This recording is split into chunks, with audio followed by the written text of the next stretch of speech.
Welcome, welcome to a very special First to Know program. I am Paul Crouch Jr., your host, and it is my honor and my pleasure to have someone that I've spoken to a couple times, but two-time heavyweight champion, George Foreman. How are you, my friend? Doing good. Happy to be with you again. Oh, this is such an honor and such a pleasure, and we're going to kind of get back and talk a little bit about how you came to the Lord, a little bit of your story, and obviously George also has a new book that has got a great title, Going the Extra Smile. But, you know, I was looking at your bio card here, and it was so interesting to me because the first thing they put on here was not the fact that you won a gold medal in the Olympics in '68, but that you are the pastor of the Lord Jesus Christ in Houston for 27 years. Yeah, well, it's over 30 now. 30 years? Well, this is an old card. Well, I'll take 27. That makes me younger. Tell me about that. I mean, being a pastor, that is so interesting to me. Oh, it means work because people depend on you for answers. And you pretty much got to dedicate your whole life to helping people with their problems. Understanding that they got questions, and they want them to come from above, the answers. Yeah. So it's not an easy task. But it's something you enjoy. I love it. The best thing that ever happened to me in my life. Yeah, interesting. Take me back. You're a kid growing up. How did you get into boxing? Well, it was strange. I joined the Job Corps back in the early 60s. And I really went to get a basic education. And in the evening, because of homesickness and all of that, and I'm a bully too, some kids challenged me. Why don't you be a boxer? You think you're so tough? And I took them up on it. I was going to go down to the gym, learn how to box, become a greater street fighter, take it back to Houston. I was in a place, Pleasanton, California. And finally, Doc Broders convinced me, the boxing coach, that I could really be good at it. And it happened so quick. February of '67, I tried it the first time. October of '68, I was a gold medalist. It happened real quick to me. That quick. Tell me about your family upbringing. Were you raised in a Christian home? I mean, were you around a faith element at all? Not very much. Just worked one job after another. She'd always stop and tell me when I was in trouble, read the Bible, George, stay out of trouble. Go to church. But she didn't have time to really enforce it. Sundays meant a day maybe to get an extra job. And so I didn't have a chance to really grow up with someone telling me the goodness of God. And your father? Well, my mom and dad broke up pretty early. My dad gave me the gift because whenever he'd have a few too many, he would touch my head and say, George Foreman, the next heavyweight champ of the world. Really? I didn't have any idea what that was. But he always believed in me for that area. Did the breakup, did it affect you? I mean... No doubt about it, because when you break up early, your parents break up, and your mom is trying to be father and mother. She tried to scare me. And I was telling my friends in church one day, I broke out of the door, my mother tried to stop me, and I bumped her with my shoulder, and she fell. She said, son, I can't do it anymore. I'm just going to have to turn you over to God. God is going to have to grow you up now, make a man out of you. And I'll never forget that, because I had no idea what she was saying, but I wish she hadn't given up on me, because God became a taskmaster, and he made it rough on me. But it was really rough for my mother, and I was out at night prowling when she was at work and getting in trouble, so life was rough for me. Getting in trouble, take me back there a little bit. What were you doing? What were you searching for? Well, the strange thing, I was my mother would scare me pretty good, but my mother took sick. As a matter of fact, when I was a little boy, she was taken away because of tuberculosis. Taken away from home, and I didn't have anyone to scare me or tell me when to come in and when to go out. That was a defining moment of me. The next thing you know, I was out on the street, a mugger, robbing and stealing, all the things my mother had told me never to do. That's what life became. And it didn't stop. I was one day running from the police, crawled under a house to get away from the dogs and the police. And that's when my life changed. I remember watching movies where the crooks were pursued by police.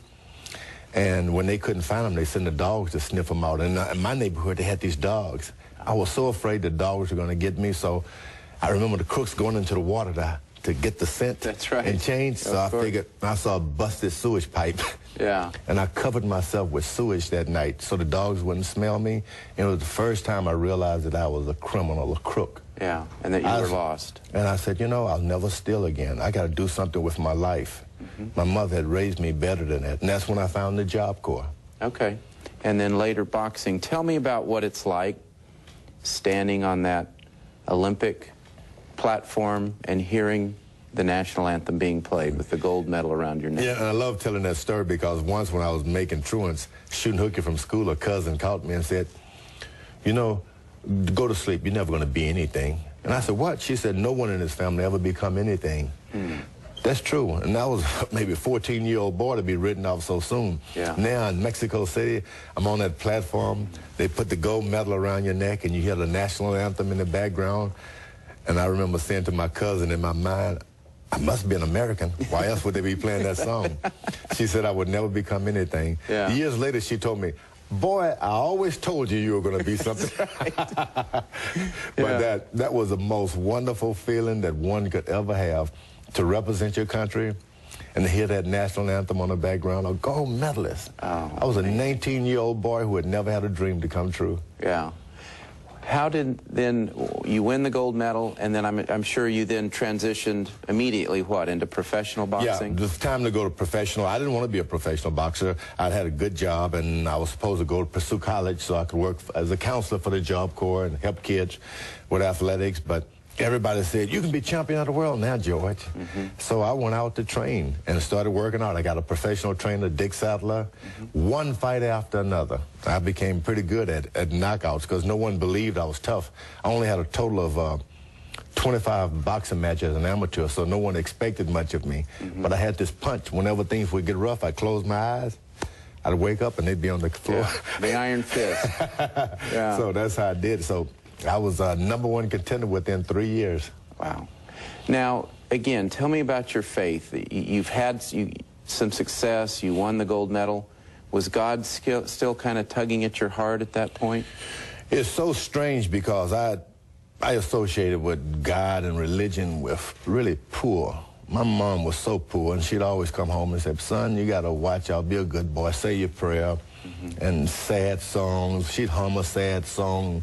So I figured I'm going to become wealthy and rich, so my mom would never sing those old sad songs in religion. I'm not going to talk religion. Broken people do that. Whenever there was a guy who had gone to jail or had gotten in trouble, he'd come back with a Bible. Not me. So I didn't have any confidence in religion at all. I really didn't. And you equated it kind of, like you said, with being poor and weak, and sad and interesting. Tell me about Ali. Oh, now, remember, I'm at this point, I've had 47, no less than 47 boxing matches, and maybe all of them were knockouts in the first and second round. Nobody could stand up to me, and I'd even defeated Joe Frazier, who had beaten Muhammad Ali. So this was supposed to be my easiest fight ever. He's older. Everybody said, don't kill him, George, because I said, I'm going to maim him. This was supposed to be my most easy fight, so I'm in Africa. Yeah. And beat him up for first, second, third round. He hit me, of course, but then after about I guess the 6th or 7th round, I hit him as hard as I could. And he fell on me, and I thought he was going to fall, and he fell on me and whispered, "That all you got, George?" That was terrible. Did that scare you? Because that was all I had. Yeah. That was the end of George Foreman. And then in the 8th round, for the first time, there I was on the canvas listening to the referee count 1, 2, the harsh moment for me. When I jumped up, the fight was over. Yeah. I had been counted out, and I thought I'd lost the most important thing that ever happened to me, heavyweight championship of the world. One day, everybody's patting me on the back, easy, great. Yeah. The next day, they're pitting you on the back. It's pity. Most devastating moment as an athlete for me. Did you think your career was over at that point, or what was going through your mind? I was just devastated. I lost everything I'd ever worked for. I was mad. Yeah. First of all, I had a lot of hate because there were so many people who supposedly were my friends. All of a sudden, they stepped back. The media said write horrible things. I said, I'm going to get revenge. Yeah. For the first time, I added hate along with this total brute strength. I hated Muhammad Ali. I hated boxers. I was going to be heavyweight champ of the world again, and I was going to do it That was the most important thing. That's all I had to do in my life. And you know, I watched you in some of those early fights, and that hate really motivated you. It came out of your persona. Yeah, I'd go in the corner, and you sit there, and even the trainer say, this guy's this guy's that. And you no longer look at human being boxers, these fellas, as human beings. It's like you're going deer hunting or something. Yeah. And them just look really fatally through them. Yeah. Interesting. Now, obviously, at that point, too, you're probably making $1 or $2. Oh, and yes. The lure of the world and what the world has to offer. Tell me about that. Oh, so many millions. Can you imagine the first time I made my first $1 million purse, everybody told me $1 million purse, and I kept waiting. It's going to happen. Now, is that $1 million in a purse and they hand it to you, or is that how they? Well, the purse was do the amount you fight for, but in the bank, and you kept thinking this joy and this wonderful feeling is going to happen to you. My whole life is going to change because I'm a millionaire. Right. I kept waiting for that. Did it come? Never came. I had the $1 million. Of course, I could go buy cars, the fleets of cars and homes and jewelry. I had all of that, but I kept. You're going to have it made. I never found that with $1 million. With what the world has to offer. Interesting. That's what the world had to offer. It's all. That's all. And it's empty. Too empty. Yeah. Interesting. I remember one year in the 70s, of course, I got frustrated and depressed because I couldn't find anything else to buy. Not because I didn't have the money. I just couldn't find anything else to buy. Hoping that this money was going to give me my joy. Yeah. Well, I know from our other conversation, there was a fight with not a very well-known fighter even today or even at the time, Jimmy Young. Jimmy Young, San Juan, Puerto Rico. Tell me about that. Well, this is now I've made it back to be #1 contender in the world. I've lost the title to Muhammad, of course. Nothing can stop me. If I win this boxing match, if he doesn't face the challenge, Muhammad Ali doesn't, they're going to crown me champion. All I got to do is go out there and win this fight. And I thought I'm going to go 12 rounds to show the world how strong I am. 12-round fight was over, a decision. They gave it to Jimmy Young. I wasn't hurt, nor was he hurt. I figured, well, doesn't mean anything. I had money and wealth and all of that. I went back to the dressing room to cool off and said those same things in my mind again. You don't need that boxing match. Still George Foreman. You can retire right now to your ranch and die. I never heard that before. Death just took over my conversation. You're going to die. And I'd heard about athletes dying. I just never thought it was going to happen to me. Yeah. Not me. This is happening in the dressing room. In the dressing room now. I got about 8, 9 people in the room. They're looking at me, but you don't want to say to them, I'm thinking this. They're going to think you're depressed or you feel bad about a boxing match. Yeah. I was fighting for my life in a dirty, old, stinky dressing room. The air conditioning had gone out. And so as I'm walking back and forward, thinking, you don't worry about that. Death. I still got money. I can go to my ranch now. I got cars, money in a safety deposit box. You can just go home. You can retire. Who cares about and die? I couldn't shake it. An athlete like me, all the muscles I'd taken, I'm fighting for my life. And so I really got scared. And I couldn't tell anyone in the dressing room. And just as I was walking, I heard a voice within me say, you believe in God. Why are you scared to die? I said, everybody believes in God. I mean, who made the birds and all? That's what I believed in. Yeah. I just didn't believe in religion. I just didn't believe in all of that. Going to church, that didn't mean anything to me. So I realized I was about to die, and that voice wasn't anyone. So I said, look, I can still box. Right. Within my thoughts back, I can still box and give money to charity for charity and for cancer. And the voice answered me back, I don't want your money. I want you. Wow. Then I knew there wasn't a voice out of the wall because no one turned down money. That's right. I'd never heard anyone turn down money. Yeah. I got scared and scared. Finally, I realized I was about to die. And finally, I just got brave. I said, I'm fixing to die. Tell everybody, but before I know it, I remember my leg giving out first. And I just couldn't hold it. I said, y'all, I'm fixing to. Before I could say another word, it was like I was gone. In that dressing room, in a split second, I was in this deep, dark place. Over my head, under my feet, all around me was nothing. And I tell people, if you multiply every sad thought you've ever had in your life, it wouldn't come close to what I felt. It was like nothing, emptiness. Yeah. And I looked back for a second behind me, and I saw everything I'd ever worked for, my real estate investment. I had money in a safety deposit box. I'd hidden this from wives. You know, right. I had all kind of things, secret money, and it just crumbled like ashes. If you stick a match to a piece of paper in the stands, it touch and crumbles. Yeah. Everything crumbled behind me, and I'd fallen for nothing. There I was in this dog place, dead. And George. the only thing that bothered me, I just hadn't said goodbye to my mother. Yeah. Yeah. My mother just loved me, and she had done so much, and I didn't get a chance to say goodbye to my mother, my children. So I got mad. I said, I don't care if this is death. I still believe there's a God. And I just thought that was it. When I said that, it was like a gigantic hand reached in and pulled me out of nothingness. Wow. And I was alive in that dressing room. And first thing you remember, because you feel blood flowing through you. Yeah. So evidently they picked me off the floor and laid me on the table. My doctor was standing behind me, Dr. West, who traveled with me. Yeah. I said, move your hand, doc, because the thorns on his head are making him bleed. And I hadn't been cut from the boxing match, and I saw blood coming down my forehead. He looked and smiled, and my masseur, Mr. Fuller, I said, move your hand, Mr. Fuller. He's bleeding where they crucified him. And Jesus Christ is coming alive in me. I jumped off the table, started reciting the Bible, jumped in the shower and cleaned myself. Hallelujah, I'm clean. I've been born again. I never said words like these. Oh, my word. And I said, let me go. They said, George, you got to put on some clothes. Yeah, you can't run out You naked. can't run out like that. Yeah. But I fought, and I fought, and I fought to tell everybody. I kissed everybody in the room, told them I loved them. They were my brothers. No one had ever heard me speak like that, but my life changed. Of course, they strapped me down. Yeah. Took me in the bed and took me out to intensive. Some of these guys thought you'd lost it, hadn't they? Yeah, but I felt so good for that moment. I heard this voice as I was laying down there. I said, don't let Jesus go.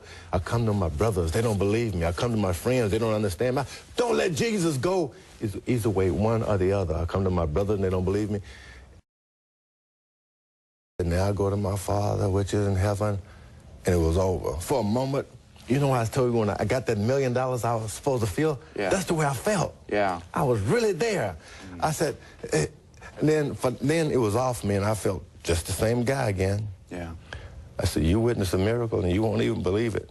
Unbelievable. And they shipped me out of there. Yeah. But for 10 years, I didn't even make a fist. I didn't box. I didn't do anything. And you didn't box after that? No. Literally for 10 years? 10 years. But you did go back into the ring eventually.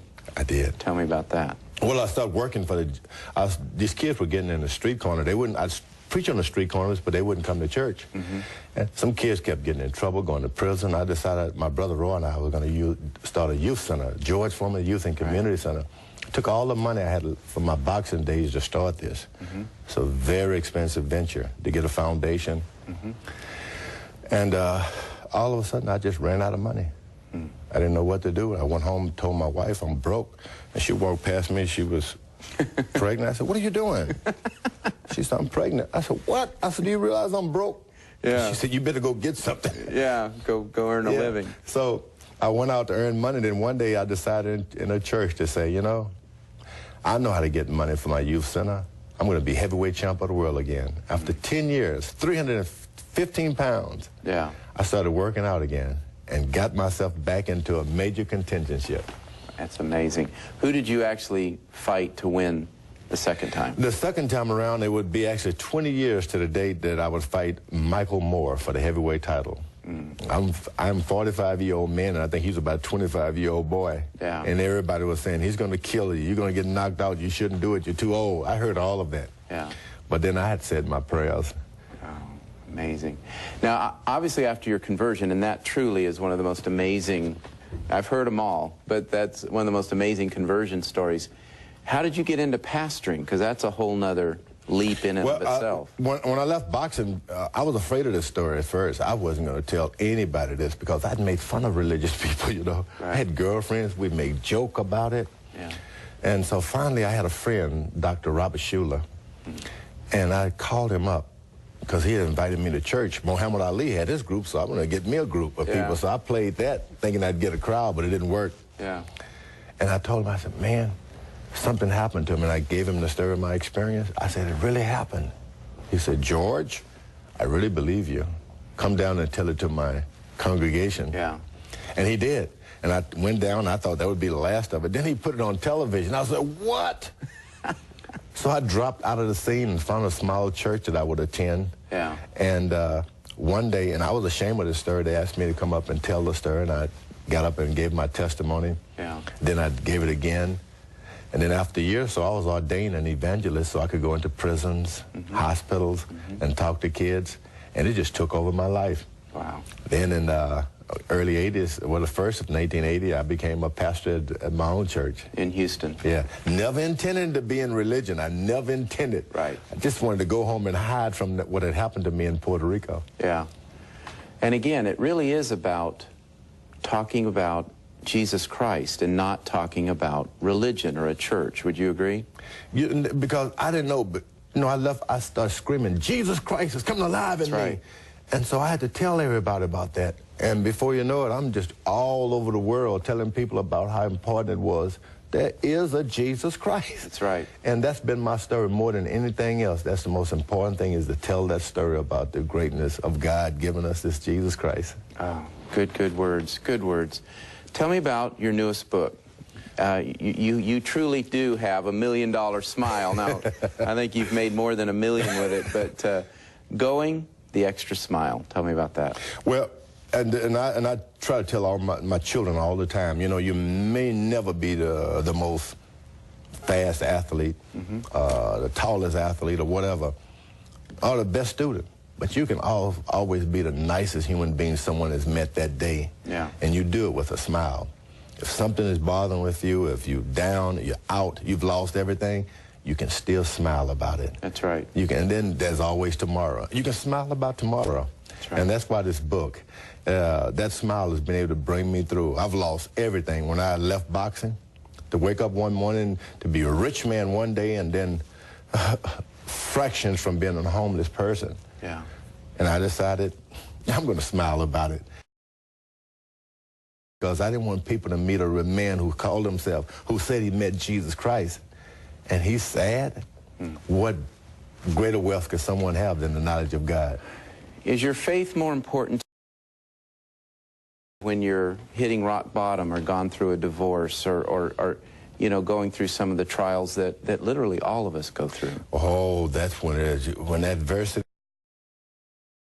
has got to be there. Yeah. Anyone can laugh through the good times, but who can smile through the rough times? Yeah. And that's when my faith has been able to bring me through. Knowing that God was there, he'll always be there. If he can pull me out of nothingness and death, he can sure put a smile on my face. And I claim it by faith. I just smile.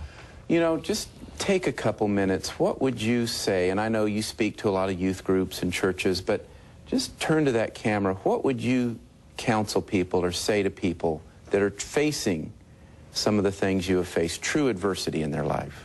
Yeah, and I always try to tell people that life is different in one way.